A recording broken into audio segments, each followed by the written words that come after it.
2026년 들어 5월 중순까지 코스피는 약 70% 올랐습니다. 같은 기간 세계 주요 증시 가운데 단연 1위였죠. 한 해의 절반도 지나지 않아 지수가 7할 가까이 뛴다는 건 한국 증시 역사에서도 좀처럼 보기 힘든 장면이었습니다.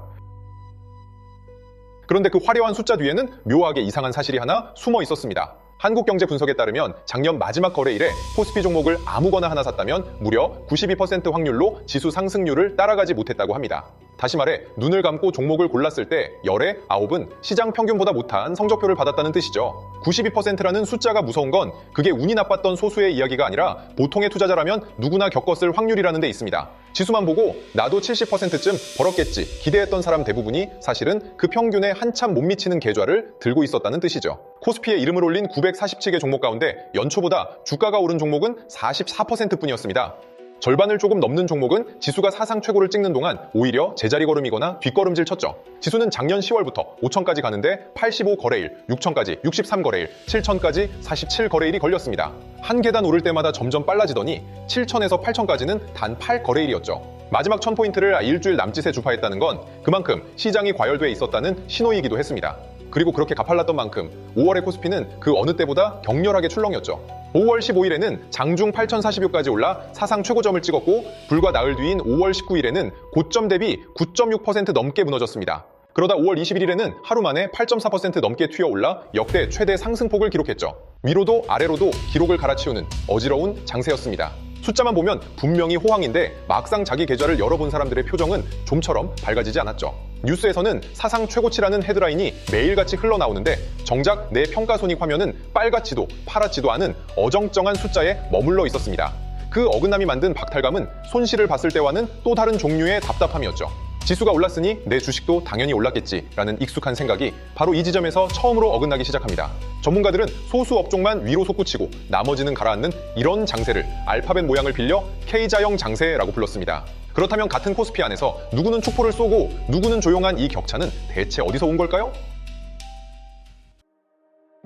자, 답을 찾으려면 먼저 코스피라는 그 숫자가 어떻게 만들어지는지부터 들여다봐야 합니다. 코스피는 시가총액 가중지수입니다. 풀어 말하면 시장에 상장된 모든 종목을 똑같이 한 표씩 세는 게 아니라 회사의 덩치, 즉 시가총액이 클수록 더 큰 영향력을 갖는 평균이라는 뜻이죠. 시가총액이란 한 회사의 주가의 주식수를 곱한 값, 쉽게 말해 그 회사 전체의 몸값입니다. 그러니 코스피는 평균이라기보다 덩치 순으로 무게를 준 평균에 가깝습니다. 투표에 비유하자면 한 사람이 한 표씩 행사하는 게 아니라 가진 재산만큼 표를 더 받는 선거와 비슷한 셈이죠. 큰 회사가 한 걸음 움직이면 지수가 크게 흔들리고 작은 회사 수십 개가 같이 움직여도 지수는 미동조차 하지 않을 수 있죠. 여기서 흥미로운 건 그 무게가 특정 두 회사에 지나치게 쏠려 있다는 점입니다. 2026년 4월 말 기준 삼성전자의 시가총액은 약 1289조 원, SK하이닉스는 약 916조 원이었습니다. 이 두 회사를 합치면 코스피 전체 시가총액의 40%를 넘었죠. 코스피에 상장된 회사가 900곳을 훌쩍 넘는데 그 가운데 단 2곳이 시장의 5분의 2를 차지한 셈입니다. 이익으로 보면 쏠림은 한층 더 뚜렷합니다. 2026년 코스피 상장사 전체의 순이익 전망치는 약 457조 원인데 그중 두 회사의 몫이 약 257조 원으로 56%를 차지했죠. 시장이 1년 새 벌어들일 이익의 절반 이상을 단 두 회사가 책임지고 있다는 이야기입니다. 실제로 국내 주식시장 전체 시가총액은 1년 새 약 1,700조 원이나 불어났는데 그 늘어난 몸값의 상당 부분이 바로 이 두 회사로 빨려 들어갔죠. 40%라는 비중이 지수에 미치는 영향은 생각보다 큽니다. 이 두 회사가 나란히 3%씩만 올라도 지수는 그것만으로 1% 넘게 들썩이는데 나머지 900여 종목이 제자리에 멈춰 있어도 코스피 그래프는 보란듯이 우상향으로 그려지죠. 그렇다면 두 회사를 뺀 대부분의 종목은 어떤 성적표를 받았을까요? 이걸 확인하는 도구가 동일가중지수입니다. 덩치와 상관없이 모든 종목을 똑같은 금액으로 담아 만든 지수인데 한 증권가 분석에 따르면 이 동일가중지수로 본 5월 상승폭은 실제 코스피의 10분의 1 수준에 그쳤다고 합니다. 대형주가 시장을 끌고 가는 강세장일수록 이 두 지수의 격차는 더 크게 벌어지죠. 반의 평균 점수가 올랐다고 해서 반 학생 모두가 시험을 잘 본 건 아니라는 이야기입니다. 그리고 두 종목이 워낙 무겁다 보니 그들이 흔들리면 지수 전체가 휘청였죠. 두 종목의 좋은 소식 하나, 나쁜 소식 하나가 번갈아 나오면 그것만으로 지수는 위아래로 출렁일 수밖에 없습니다. 5월의 어지러운 급등락도 결국 여기서 비롯된 것입니다. 코스피 8천은 거짓말이 아니었습니다. 다만 그것은 두 우등생의 점수가 끌어올린 반평균이었던 셈이죠. 그러니까 이 두 우등생을 위로 밀어올린 손은 대체 누구의 것이었을까요? 가장 또렷한 주인공은 외국인 투자자였습니다. 외국인은 5월 4일 하루 동안 코스피에서 약 2조 9천억 원을 순매수했는데 그중 반도체 종목이 약 2조 8천억 원으로 비율로 따지면 96%였죠. 그날 들어온 돈의 거의 전부가 반도체 한 곳만을 정조준했다는 뜻입니다. 여기서 분명히 짚어야 할 게 하나 있습니다. 이 쏠림은 다 단순한 착시나 들뜬 분위기가 아니었다는 점이죠. 진짜 돈이 진짜로 그곳에서 벌리고 있었습니다. SK하이닉스의 2026년 1분기 성적표가 그 움직일 수 없는 증거였죠. 매출 52조 원에 영업이익 37조 6천억 원, 영업이익률은 무려 72%였습니다. 100원어치를 팔면 72원이 고스란히 이익으로 남았다는 뜻인데 제조업에서는 좀처럼 나오기 힘든 숫자죠. 보통 잘 나가는 제조업체의 영업이익률이 10%대에 머무는 걸 떠올리면 72%라는 수치가 얼마나 비현실적인지 가늠이 됩니다. 창사 이래 최대 실적이었습니다. 이 회사의 분기 영업이익은 2025년 2분기 9조 원에서 3분기 11조 원, 4분기 19조 원, 그리고 2026년 1분기 37조 6천억 원으로 매 분기 자기 최고 기록을 갈아치웠습니다. 삼성전자도 같은 분기에 영업이익이 약 57조 원에 달했다고 한 매체는 집계했죠. 이 폭발적인 실적을 끌어낸 동력은 고대 역폭 메모리, 약자로 HBM이라 부르는 메모리였습니다. AI 데이터 센터 서버에 들어가는 고부가 메모리인데 인공지능 열풍이 거세질수록 이 칩의 몸값도 함께 치솟았죠. AI 모델을 학습시키려면 막대한 데이터를 빠르게 주고받아야 하는데 그 역할을 맡는 HBM은 만들 수 있는 회사가 손에 꼽혀 부르는 게 값인 상황이 됐습니다. 수요는 폭발하는데 공급은 한정돼 있으니 가격과 이익률이 동시에 치솟은 것이죠. 이른바 슈퍼사이클, 즉 한 번 올라타면 길게 이어지는 호황의 한가운데였습니다. 그리고 쏠림을 스스로 키우는 또 하나의 힘이 있었죠. 인덱스 펀드나 ETF 같은 패시브 자금은 지수에 담긴 비중을 그대로 따라 종목을 사들입니다. 이미 큰 종목일수록 더 많은 돈을 받고 그 돈으로 더 커지면 다음 차례엔 또 더 사들여지는 구조죠. 어떤 종목이 좋아서 고르는 게 아니라 그저 크기 때문에 더 사게 되고 그 매수가 다시 그 종목을 더 크게 만드는 고리가 쉼없이 돌아가는 셈입니다. 학계에서는 이렇게 큰 종목이 더 커지는 자기 강화의 고리를 패시브 집중의 덫이라고 부릅니다. 5월에 어지러운 출렁임 속에서 차익을 챙기며 판 쪽은 주로 개인 투자자였고 외국인은 흔들림에도 아랑곳 없이 반도체를 계속 사 모으는 기조를 유지했죠. 실적과 자금이 한 방향으로 맞물리면서 쏠림은 점점 더 단단하게 굳어지고 있었습니다. 그런데 이런 쇠쏠림은 한국 증시에서 결코 처음 보는 풍경이 아니었습니다. 한국 시장은 20년 가까이 같은 일을 반복해왔죠.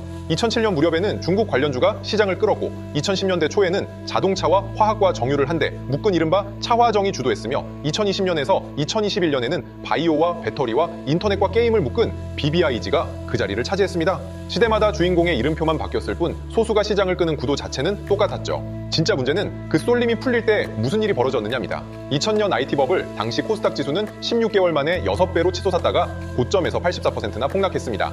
6배로 부풀었던 풍선이 거의 원점까지 쪼그라든 셈이죠. 그 폭락의 한가운데에서 주도주만 믿고 뒤늦게 올라탄 투자자들은 원금의 대부분을 돌려받지 못했습니다. 2021년 BBIG 장세는 코스피 3316을 정점으로 1년 넘게 지루한 조정을 겪었습니다. 차화정의 황금기 역시 약 5년 만에 2016년 사드 사태로 중국 소비주가 큰 타격을 입으며 막을 내렸죠. 이렇게 쏠림장에는 닮은 골의 흐름이 있습니다. 시작은 언제나 진짜 실적이고 그 다음 자금이 몰리며 속도가 붙고 마지막엔 실적보다 기대가 앞서 달리면서 위험해지죠. 다만 이번 반도체 쏠림에는 한 가지 분명히 다른 점이 있었습니다. 닷컴 버블이나 BBIG는 손에 잡히는 실적보다 기대가 먼저 달렸던 반면 지금의 반도체는 실적이 이미 눈앞에 와 있었다는 점이죠.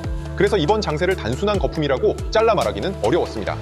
하지만 실적이 먼저 와 있다는 그 사실이 오히려 판단을 더 어렵게 만들기도 했습니다. 명백히 거품일 때는 발을 빼면 그만이지만 진짜 이익이 받쳐주는 장세에서는 어디까지가 정당한 상승이고 어디부터가 과열인지 가늠하기가 훨씬 까다롭기 때문이죠. 그리고 쏠림은 이제 한국만의 일도 아니었죠. 미국에서도 빅테크 7개를 묶은 매그니피센트 7이 S&P 500 지수의 약 35%를 차지했는데 2016년에 12.5%에서 3배 가까이 불어난 수치였습니다. 상위 10개 종목으로 넓혀보면 전체 시장 가치의 약 33%에 달했죠. 쏠림은 더 이상 특정 시장의 사정이 아니라 전 세계 증시에 공통된 체질이 되어 있었습니다. 그리고 쏠린 시장의 약점은 분명하죠. 2026년 3월 중동 리스크 하나에 코스피가 하루 12% 폭락한 적이 있었습니다. 그러니 코스피 1만에 베팅한다는 것은 사실상 반도체 쏠림이 지금보다 더 심해진다는 데 거는 것과 같은 이야기였습니다. 자, 이제 시장이 입을 모아 말하는 다음 목표를 짚어볼 차례입니다. 증권사들은 코스피 1만을 내다보고 있었죠. KB증권은 목표치를 7,500에서 1,500으로 단숨에 끌어올렸고 노무라와 JP모건도 1만 안팎의 숫자를 나란히 제시했습니다. 그렇다면 그 근거는 무엇이었을까요? 핵심은 결국 기업 실적이었습니다. 신한금융계열연구소는 반도체에 대한 의존, 즉 시장의 운명을 한 산업에 너무 많이 맡기는 구조 자체를 낮춰야 한다고 경고했죠. 한국 기업이 버는 돈에 비해 주가가 박하게 매겨져 온 그 오랜 할인이 거친다면 지수가 한 단계 더 올라설 여지가 있다는 이야기입니다. 그런데 그 실적 전망의 한가운데를 다시 들여다보면 거기엔 또다시 반도체 두 종목이 자리하고 있었죠. 그러니 코스피 1만에 베팅한다는 것은 사실상 반도체 쏠림이 지금보다 더 심해진다는데 거는 것과 같은 이야기였습니다. 반대편의 목소리도 결코 만만치 않았죠. 5월 급락의 반가쇠를 당긴 것은 한 해외 메모리 회사 최고 경영자 시게이트 CEO의 발언이었습니다. 생산 능력을 늘리는 데 시간이 오래 걸린다는 취지의 말이었는데 이것이 메모리 이익은 곧 정점에 닿는다는 이른바 피크아웃 논란에 불을 붙였죠.